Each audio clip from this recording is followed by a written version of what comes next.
Welcome to the Three Martini Lunch. Grab a stool next to Greg Columbus of Radio America and Jim Garrity of National Review. Three Martinis coming up. Boy, did Jim Garrity pick a weird day to not be here for the Three Martini Lunch. We have got quite the episode for you today. Jim is off doing work, and he will be back later in the week. But John Gabriel, editor-in-chief at Ricochet, glad to have you here today, John, to sort through all of the Supreme Court news. But, of course, before we get to that, I wanted you to be able to hype and promote all the different podcasts you're with. So let folks know what you're doing.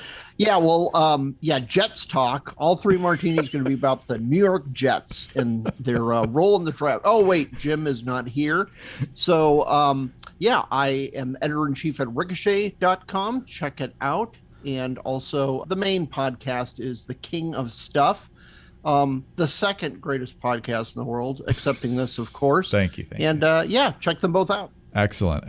All right, well, let's dig in, because yesterday the legal, the political worlds got a huge shock to the system when Politico published what it admits is a leaked initial draft of a majority opinion on the Dobbs case out of Mississippi. Now, Dobbs was a case where Mississippi had enacted a ban on abortions after 15 weeks, but at the same time, the state of Mississippi had explicitly asked the Supreme Court to overturn Roe v. Wade, which has been on the books since 1973. So we're actually going to start with the bad martini here, which is the leak. Then we'll get to the double-fisted good martini and some crazy stuff related to this. But the fact that a majority opinion, or any opinion from the Supreme Court, leaked prior to the planned release of an opinion is extraordinarily rare. And this had people who are not fierce partisans very, very concerned about this. SCOTUS blog, where all of us go in June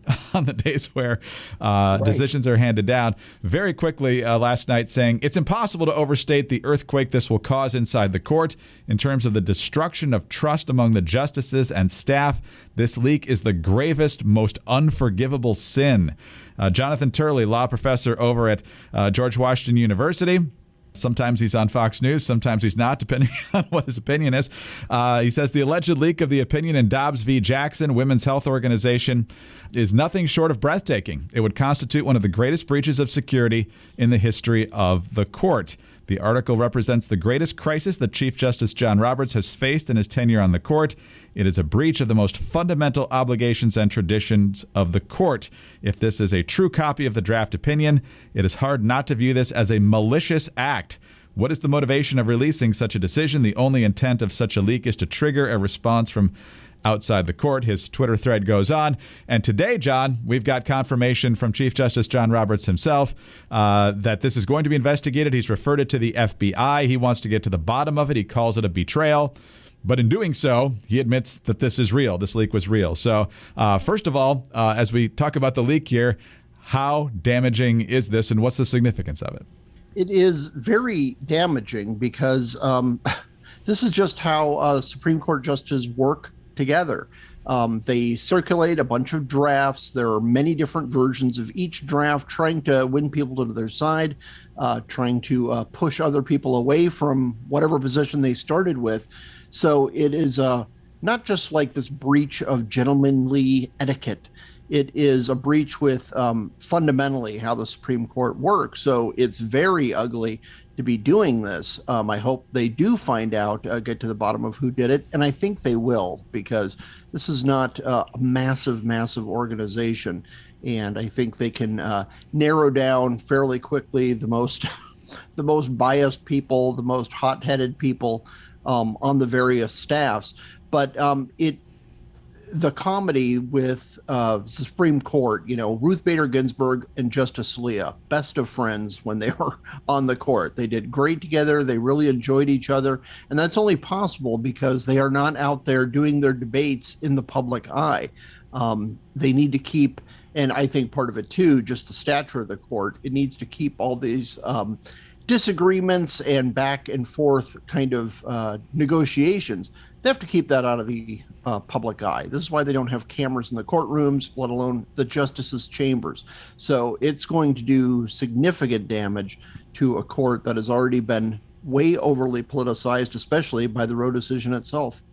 No, that's exactly right. And there's already some rumblings about who might be this leaker, especially given previous articles from these authors in Politico and so forth. And while it might be premature to say so, let's just say it's probably not Breyer or Kagan. Right. So that helps you. I think it was a very wise woman's staff it might be affiliated with, at least in the early going. And yeah, I didn't want to. I saw some names circulating last night on Twitter. I certainly didn't want to share any of them because the last thing Twitter needs is another pile-on of somebody who may or may not be involved. But I really think they are going to find out who released this. I doubt there's some kind of a master criminal out there. And hopefully they're punished to the fullest extent of the law. Would that happen on Twitter, a pylon? Because I've heard tell of such things happening on that august platform from time to time. It's been known to happen. Yeah, exactly. And also, and maybe just the Democrats are better at messaging, but a lot more Democrats seem to have statements ready to go than conservatives last night. But that could just be that they're more used to responding. Yeah, quickly. they were Johnny on the spot, protesting at the court itself, and with their hot takes on this were. It came out about a minute after this leak was reported in Politico. That was a little odd. Yeah. Always pay attention to stuff like that. So, yeah, the damage it does to the credibility, the trust, the institution of the court, and of course, the left is furious about two, if not all three, of the Trump selections to the Supreme Court for various reasons. And so they've been trying to delegitimize this for a long time, and we'll talk about that a little bit more in the Crazy Martini. But in the meantime, maybe the Supreme Court justices need ExpressVPN. But if you want to protect your stuff that you're working with online and where you're going on the internet, you want ExpressVPN, because not using ExpressVPN is kind of like walking your dog in public without securing the dog on the leash. Most of the time, it'll probably be fine. But maybe one day your dog gets spooked and runs away, or maybe somebody grabs it while you're looking at your phone. It's better to be careful, especially when it's a simple solution like ExpressVPN. Every time you connect to an unencrypted network, whether it's cafes, hotels, airports, whatever, your online data is not secure, and any hacker on the same network can gain access to and steal your personal data. But ExpressVPN creates a secure encrypted tunnel between your device and the internet so that they can't.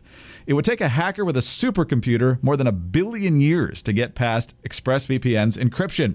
ExpressVPN works on all your devices, phone, laptop, tablet, even on your smart TV. And it's so easy to use. All you have to do is fire up the app and click one button to get protected. I'm a Luddite. I am not a tech genius, so I don't know what the hackers can and can't do. All I know is when I search for stuff, all of a sudden I'm getting ads for it on social media. So the search engines are gathering all this stuff too. So protect yourself, and it's simple and easy to do, and you can do it at a great deal now. You can get an extra 3 months of ExpressVPN free at expressvpn.com/martini. That's expressvpn.com/martini. One more time, expressvpn.com/martini. All right, John, let's move on to the actual opinion now that the Chief Justice has pretty much said that this at least was a draft at one point. And the working assumption, and what we can see from the Politico reporting, is that it was supposed to be a 5-3 decision at this point, which means it's likely that John Roberts was still on the fence. There's additional Imagine that. Yeah. There's some additional leaking, which may be from his office, suggesting that he was not in favor of fully overturning Roe, but in favor of upholding the 15-week ban. So who knows? But we know that when pressure comes to bear, John Roberts might not be the one to hold up the strongest. If you remember a decade ago now to Obamacare. But even if he is opposed to it, he's still in the minority, so his decision won't necessarily make a difference unless somebody else can flip here. But Justice Alito with the majority opinion here, and here's some of what he has in this draft from back in February. We hold that Roe and Casey must be overruled. The Constitution makes no reference to abortion, and no such right is implicitly protected by any constitutional provision. He says elsewhere, Roe was egregiously wrong from the start. Its reasoning was exceptionally weak, and the decision has had damaging consequences. And far from bringing about a national settlement of the abortion issue, Roe and Casey have inflamed debate and deepened division.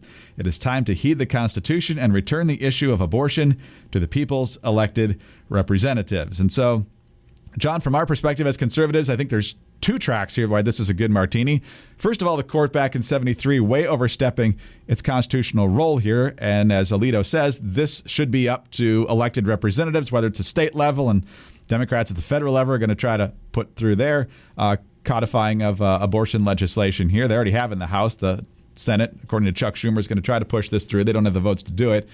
And then there's also, of course, the moral issue, 60+ million abortions and just the millions of lives devastated. Who knows what all those people could be contributing to our society, in addition to the fact that life is one of our most cherished gifts. So where do you go here in terms of analyzing what Alito actually wrote? Well, his arguments were just completely on the nose.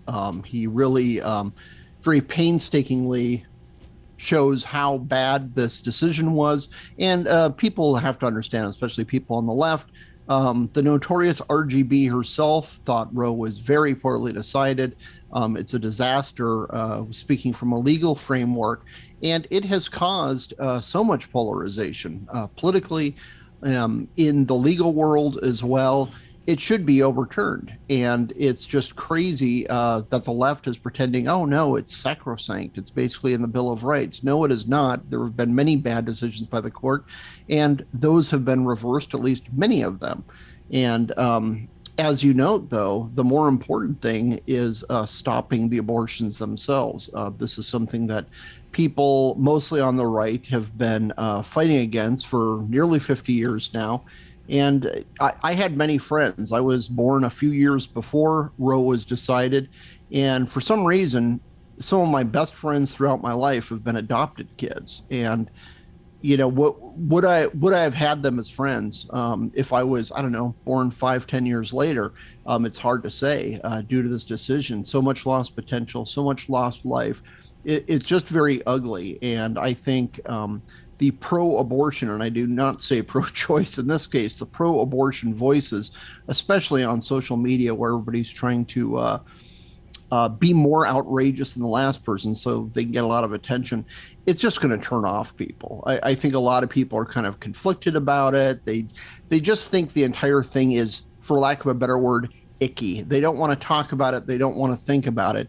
So when people are screaming, hey, shout out your abortion, and this is great, and it is sacred, as a certain Democratic Senate candidate in Pennsylvania said, people are really turned off by this. And I think both sides need to watch the rhetoric, but especially the left, because the media is on their side. That means they think the people are on their side. Voters are definitely not on their side on this issue. No, that's exactly the case, and both sides will look at polling for this because there is a sizable majority that, on the surface, don't want Roe v. Wade to be overturned. But if you dig into other polling, you know, should there be abortions after the first trimester, or when a baby can feel pain, or should you be able to do it for gender selection, or if there's a diagnosis in the womb, and those numbers then plummet. So it's a very complicated issue. But when it comes to limiting, I think most people, and in fact, the 15-week issue was pulled a couple different times since the oral arguments in this case, and at least a plurality, if not a majority, support a ban in less than 15 weeks. And here's the thing, John, and that's that it's not like it's going away. You and I would probably like it to in the vast, vast, vast majority of cases, unless the life of the mother's on the line or something like that. And there's probably a debate over the rape exception. But, this is going to go to the states now. It's not like this is carte blanche like Roe v. Wade in reverse. It gives it all back to the 50 states, and they're going to make up their minds if, in fact, this is the ruling. Yeah. And as some of the smarter pro-life activists have been saying, say Roe v. Wade is overturned this summer, that's when the work begins for pro-life people. That's when you have to descend on 50 state capitals and try to win hearts and minds in all those states around the country. You have certain ones where they're likely to ban abortion completely, but the most populous states, I'm thinking New York, Illinois, California, they're still going to allow it. Gavin Newsom, governor of California, is bragging about trying to institute it in the state constitution because he's such a fan of it, apparently. It's pretty sad. But there's a lot of work to do, and Roe v. Wade going away means that the real work begins. No, that's exactly right. And people have tweeted about it, and I think you're one of them, about how creepy it is that how ardent pro-choice men are, or pro-abortion men are about this. I know it grinds your gears, and I'm sure it grinds a lot of other people's too. It just really disturbs me because kind of the unspoken fact about so many abortions are irresponsible boyfriends wanting to, for lack of a better term, hide the evidence, pressuring women into having abortions that they might not want to get. And we've seen that time and time again. It's something the press definitely doesn't want to talk about. But it just seems very creepy to me for a male to be so invested in this issue. And you just kind of wonder what their motivation is, because, whatever the case, anybody I've known who've been through this kind of a decision, it's a harrowing decision. It's very difficult. And to be so cavalier about it, especially as a male, seems a lot more disturbing to me than a male who's pro-life, who wants to defend the baby. That seems like the correct position, at least to me. I'm biased, but there it is. And that's a good message to the right as well. Don't be gloating like the left would if the decision went the other way. Reach out to people. I mean, crisis pregnancies are a very difficult thing. And so being compassionate and being loving towards them is a much better way to help them make the right decision than berating them because they might be considering it. So like you said, if this decision comes through, a lot of different decisions to be made at the state level. Exit question on this particular martini. Some folks think this might flip the momentum in the midterms. Other polling suggests maybe not, but what's your initial read on this? I really don't think it will flip. I think in a way this early leak, if it has any effect on the midterms, it slightly helps the GOP just because it's kind of being diffused before the summer. That this summer, whenever this decision is released, if it is as the leak says it is, there's going to be a lot of unrest. There's going to be a lot of protest around the country. And I think this kind of lets a little air out of the balloon, the tension out of it. So it might feel like a more foregone conclusion and won't be a shock to people who don't really pay attention to the daily news, the daily Twitter wars. So I think, if anything, it will remove it from the debate entirely in the midterms a little bit. And I think it's also something that's just going to empower the base, both party bases. Red states will be very happy about it and show up to show their appreciation, and the blue states will show up to show their outrage about it. Well, a lot of fighting to come, both at the court, in Congress, and at the level of all 50 states. So rest up. And if you need some good rest, you know where to go. MyPillow. And right now they've got a buy one, get one extravaganza going. Buy one, get one free pricing on MyPillow bed sheets as low as $59.98.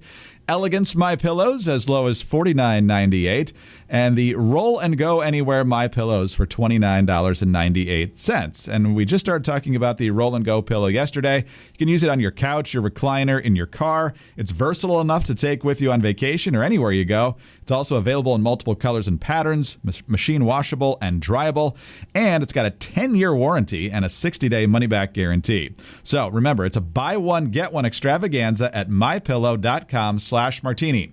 Bed sheets and MyPillows are just the tip of the iceberg, so find the full list of BOGO offers by visiting mypillow.com/martini or call 800-874-0104.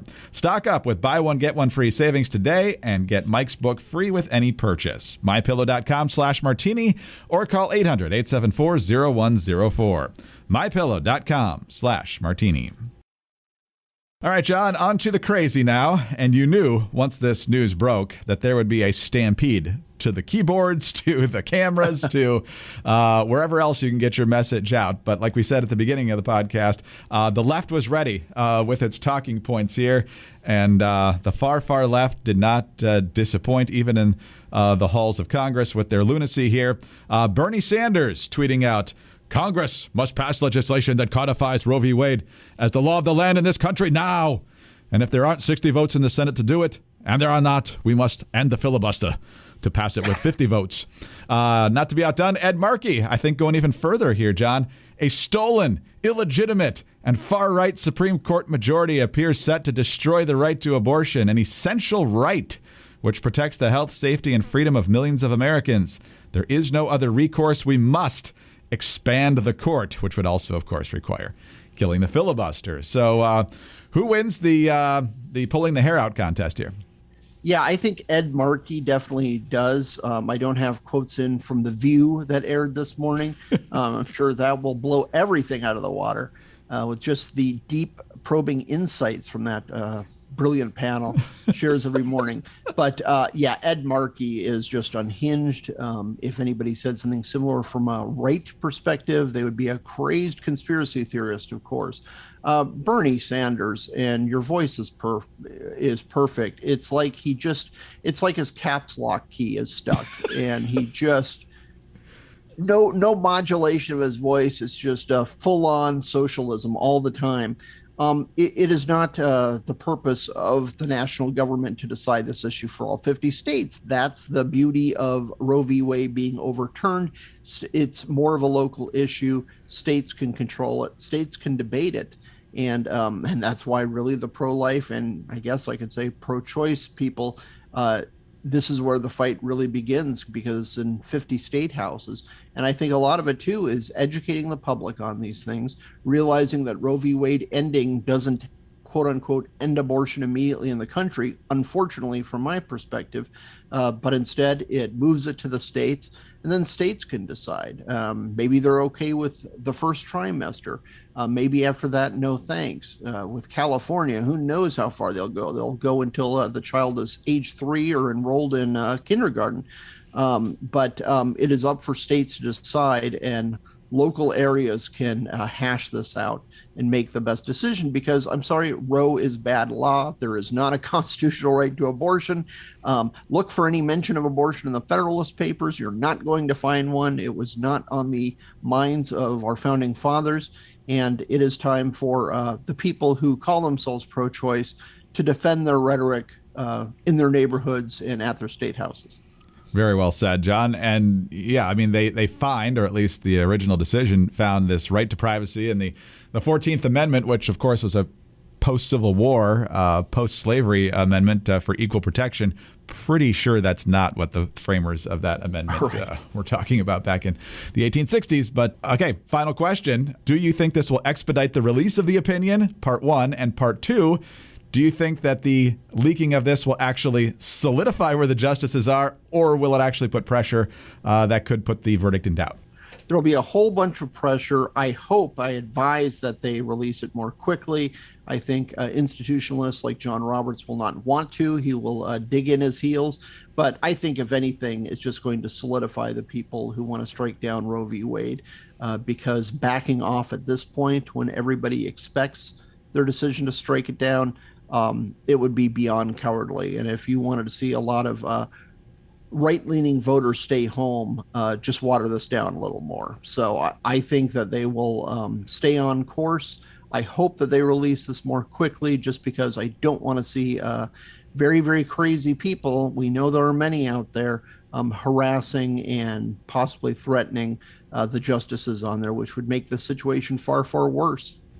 Oh, absolutely. No question about that. No question about that. We need to keep them very well protected. John, very good to have you with us. So good, in fact. We'll do it again tomorrow. How's that sound? That sounds like a deal. Great to be on, Greg. Excellent. Thank you. John Gabriel is the king of stuff at Ricochet. He's also the editor-in-chief there. Very busy guy, and filling in for Jim Garrity today on the 3 Martini Lunch. Don't forget to subscribe to our podcast. Tell a friend about us as well. Thank you so much for your kind reviews and your 5-star ratings. Those always help us out. Get us on your home devices. All you have to say is play 3 Martini Lunch podcast. Follow us on Twitter. John is at EXJON. Jim is at Jim Garrity. I'm at Dateline_DC. Have a great Tuesday, and please join us again on Wednesday for the next 3 Martini Lunch. The mainstream media does not cover some of the most important news of the day. I'm Byron York from The Byron York Show. In my latest episodes, I discuss how Democrats are on a downhill track, how student debt relief has become a really hot topic. And I talked with Seth Dillon, the CEO of the Babylon Bee, about being in Twitter jail and maybe getting out sometime. Don't forget to download and subscribe to my daily No Chit Chat podcast. Hear me expose and dissect the news of the day. Politics, public issues. Don't shy away from the truth. Subscribe on iTunes or wherever you get your podcasts.